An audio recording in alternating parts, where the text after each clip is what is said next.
Hi everyone, it's William. This is the Grand Duke Dmitri Diary series. We're doing 1915 today with a brief interruption. I did not do any videos yesterday either for this series or for my Death in Literature series.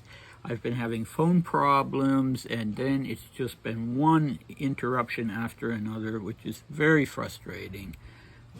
At the moment, there's been, for it seems like the last half hour, an ice cream truck circling the block playing Turkey in the Straw at loud volume. I can still hear it very faintly. I don't know if you can. Oh, now it's getting stronger. What the heck? If people were going to buy popsicles, they would have done it by now. Anyway, okay, that's the life of a YouTuber, I guess, although I barely qualify to be called that. All right, so our recap in the 1938 Candide article we had, or interview, we had Vladimir in Berlin, which Dmitri explained by saying that he was there to visit relatives, and he certainly saw relatives while he was there, and I don't know if he was doing anything else or not, but it was bad timing, and the appearance was bad. All right, and he talked about giving advice to Dmitri, that is, to thousands of emigres who had contacted him wanting to know what they should do if and when war broke out. And he told them to obey the law, to go ahead and join the armies of their host countries, but not to join any army that had the possibility of fighting against Russia. Okay, fair enough. 1915, we had Dmitri's return to Usovo with Maria. She withdrew quite early to bed and left him and Laming together. Yeah, so that's where that ended. Our cast today, we have Maria, Laming, Johnson, and a new author by the name of Lodizhensky, or I've also seen it spelled Ladizhensky. So Dmitri spells it Lodizhensky. An important person, I think. I really want to look at his books. So I'll spell the name. If you have the O, it's Lodyzhensky. Otherwise, it's Lady, etc. All right, so we're up to the 28th of February the 28th of January / the 10th of February. It's Usovo.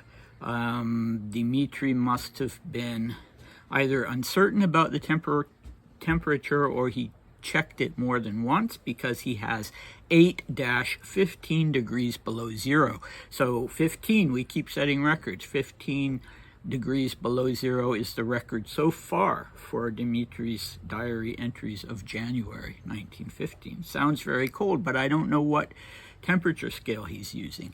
And he does tell us that it's also clear and sunny. Here we go.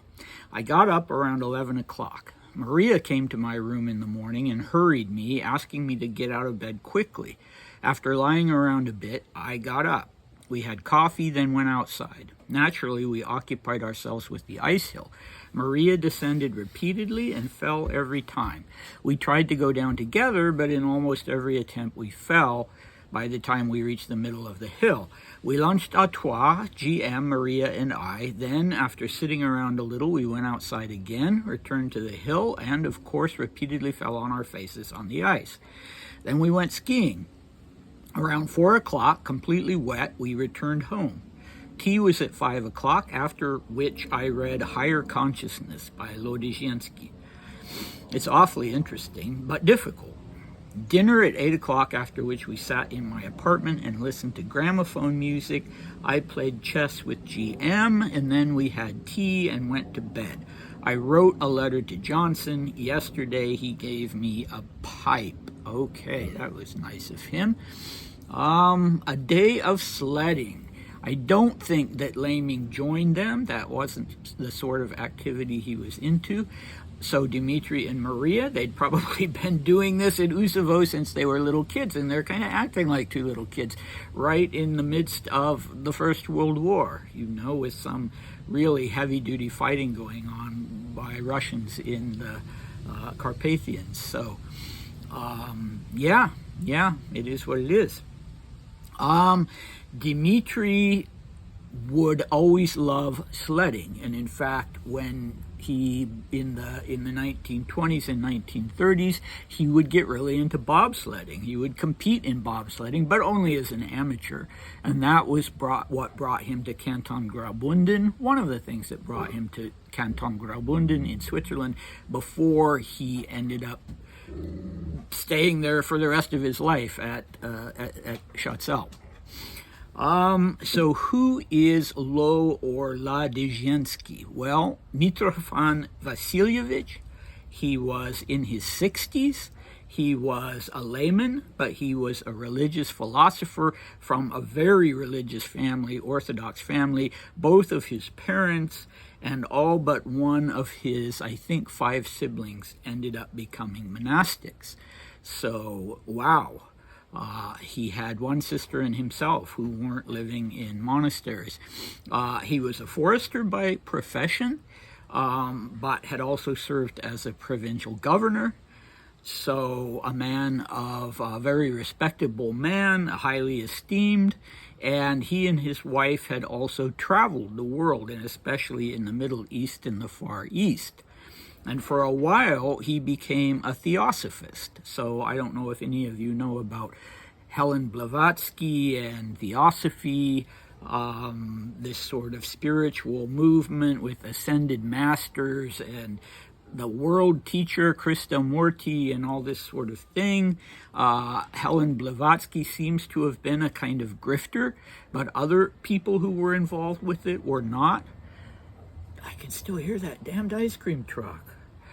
Okay, anyway, what Ladizhensky was into was mysticism and esoteric religion. So this would be right up Dmitri's tree. I don't know if it was at that time.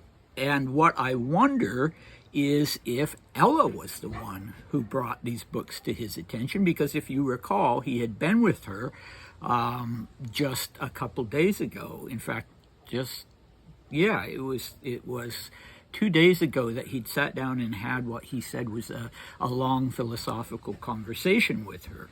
So putting 2 and 2 together. So you would think, well, she's an Orthodox nun. She's not going to she's not going to recommend this sort of vaguely occult book.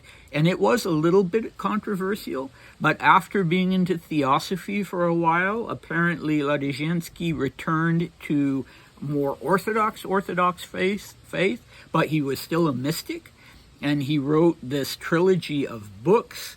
The first was Higher Consciousness or Super Consciousness in 1906. So the official translation into English is Super Consciousness and the Ways to Achieve It. The next one was called Invisible Light, and the third was Dark Force, which sounds rather ominous. The book that Dmitri was reading, Super Consciousness and the Ways to Achieve It, apparently, despite the name, wasn't really sort of enlightenment for the complete dummy kind of book, leading you through that process, but was actually focused on the difference between Orthodox mysticism and other mystical traditions, and maybe also the similarities. I really want to read it, but so far, I don't know if it's fair to say, but so far this is the first book that has this sort of mystical occult nature that I know of Dmitri reading, and it would become very important to him right up to the end of his life, when the director of the sanatorium said in a letter after Dmitri had died that Dmitri, his 2 primary activities at the sanatorium had been, what were they? Collecting stamps and reading books on the occult. So that's what we've got to work with. So he's still playing chess, but he stopped giving us any information about how it's going. Did he smoke a pipe? Well, I know for sure I've seen one picture of him with a pipe, and I think it's one of these pictures that I'm sure you've seen of him and Nicholas and I think, Grand Duchess Olga, the Tsar's daughter, not his sister, on a boat.